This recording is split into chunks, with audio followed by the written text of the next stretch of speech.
Disappointing outcome for us today. I thought we had a good week. I think we were ready to go, and unfortunately, we gave up some big plays early in the game that really, tilted the game, and we're just never able to recover. The big plays in the passing game. I mean, we probably gave up 200 yards of passing on 5 plays. Had interceptions in all 5, so we didn't look for the ball. 3 alignment penalties that were, all our fault. So we just got to do a better job of coaching, a better job of playing, and just eliminate the mistakes that are fixable. I mean, there's honestly not that many things that we can't get right, but we got to do a better job of it. And we can't give up plays like that defensively at the beginning of the game. Obviously, it just tilts the score. It's too much. So get back to work here tomorrow, and I expect the players to rebound like they did last week and have another good week here. We'll get ready to go and keep improving and keep fixing the things that we need to fix. We can start on the right front row. You mentioned eliminating mistakes. A couple of guys from a lot of today was self-inflicted stuff. Why do you feel like those mistakes happen? Yeah. Well, they don't happen all the time, but they happen 2 or 3 critical times today, and it's lack of concentration, and we need to do a better job of coaching.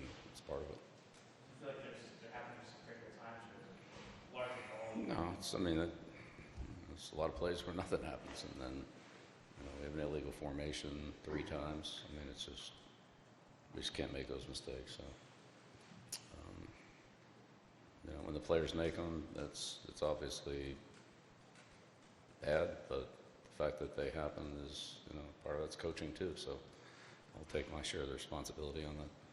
We got to do a better job of coaching it. Front row right this here.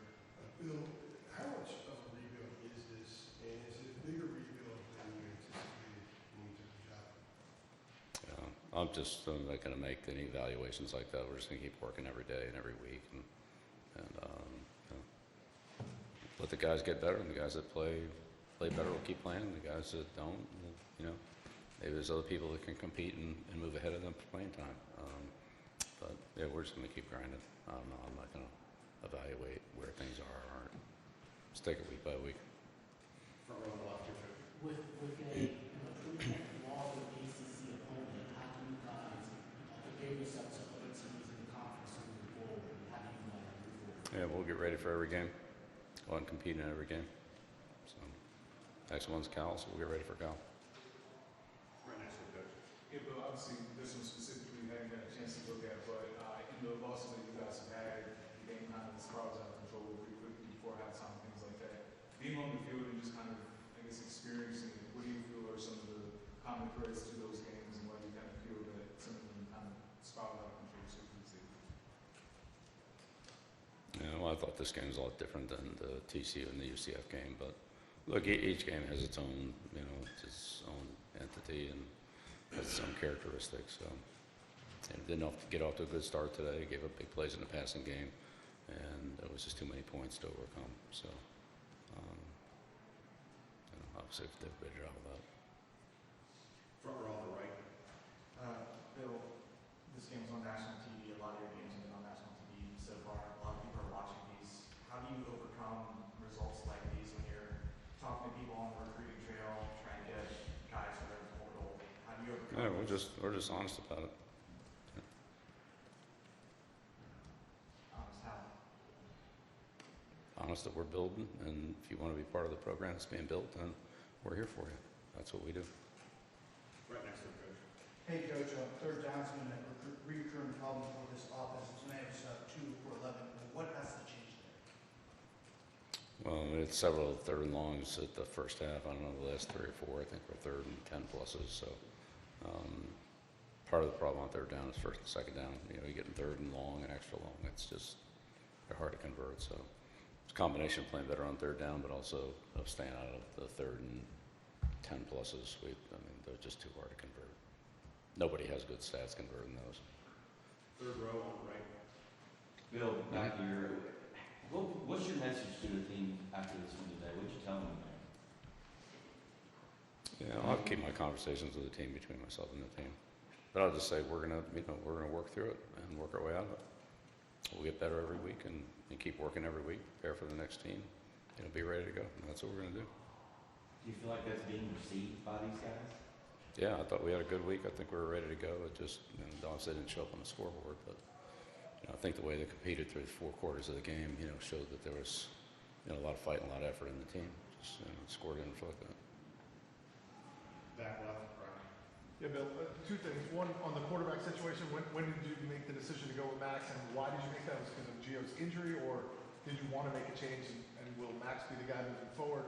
Yeah, Gio didn't practice much this week, so that really wasn't an option. We'll see where he is going forward. We'll evaluate it. If there's anything to evaluate, I don't know. We'll see what his situation is this week. And do you anticipate making any changes to your coaching staff, to play calling, defensive play calling, anything like that after 5 games? The main thing we need to do is keep doing what we're doing and do it better. I don't think that there's, fundamentally, we're doing the wrong things. We're just not doing it well enough. Front row left. Bill, given what you've seen so far, what do you think is a reasonable expectation for this team the rest of the way? And rebuild, not rebuild, do you think that there's a point in time where just letting younger guys play and get some experience on the job is worthwhile? Yeah, look, the guys that deserve to play, those are the guys who are going to play. That's all I can tell you. I'm not going to base it on how old they are or whatever. Guys that play the best and deserve to play, they're the ones that are going to play. They get to play. So we'll see how that goes. Yeah, my expectations are to come in, have a good week this week, and then get ready for Cal. Those are my expectations. Yeah. Bill, I'm curious what you made of Max Johnson's performance and sort of your overall confidence in the quarterback room going forward. I'll take a closer look at it on film, but I think he competed well. We took care of the ball, which was a good thing. We need to score more points. Part of there's a lot of things that go into that, but we just need to score more points. So, but taking care of the ball, make good decisions. I thought he, did a pretty good job of that. But again, without looking at the film, we'll see exactly what it'll look like tomorrow. Right next to her. Yeah. Bill, how much of it defensively was what Clemson was doing versus self-inflicted mistakes? We had 2 or 3, missed assignments, miscommunications, and just didn't make good plays in the deep part of the field. Make mistakes in the deep part of the field, you give up a lot of yards. So we can't do that. We just can't do it. Back middle. Hey, Bill, there's obviously a lot of excitement from fans at the beginning of the year about you being hired, a lot of money being put into the program. What do you say now to fans that might be checking out and some of the people that invested in you that might feel like they're not getting their money's worth? Yeah. Well, we're going to keep working and keep grinding, and we're going to move on the right track here. So. 2 more here on the left. Hey, Bill. So, what about Kate Klubnik today made it so hard to stop in the Clemson passing game? Well, again, we had too many missed assignments, gave up big plays, and so that piled up a lot of yardage there that we need to prevent. And then, Bill, I know you all had your first bye week, Clemson, and now you entered your second bye week. What are going to be some of the top areas of focus, some of the top things you and your players are going to emphasize and focus on as you prepare for the rest of your ACC slate? Yeah, as I said, we'll go back and take a closer look at this game, but big emphasis last week was fundamentals, better execution, and I think there was a pretty good amount of that today, but it was overridden by the big plays we gave up on defense, and I would say the lack of first down production on offense at times. So when we're behind the sticks, it's puts us in tough situations offensively and defensively. We gave up too many explosive plays. When we stopped giving those up, then we were able to be competitive in the game, but we couldn't. We gave up too many in the first quarter. Thank you. Yep. All right. Thanks, Bill.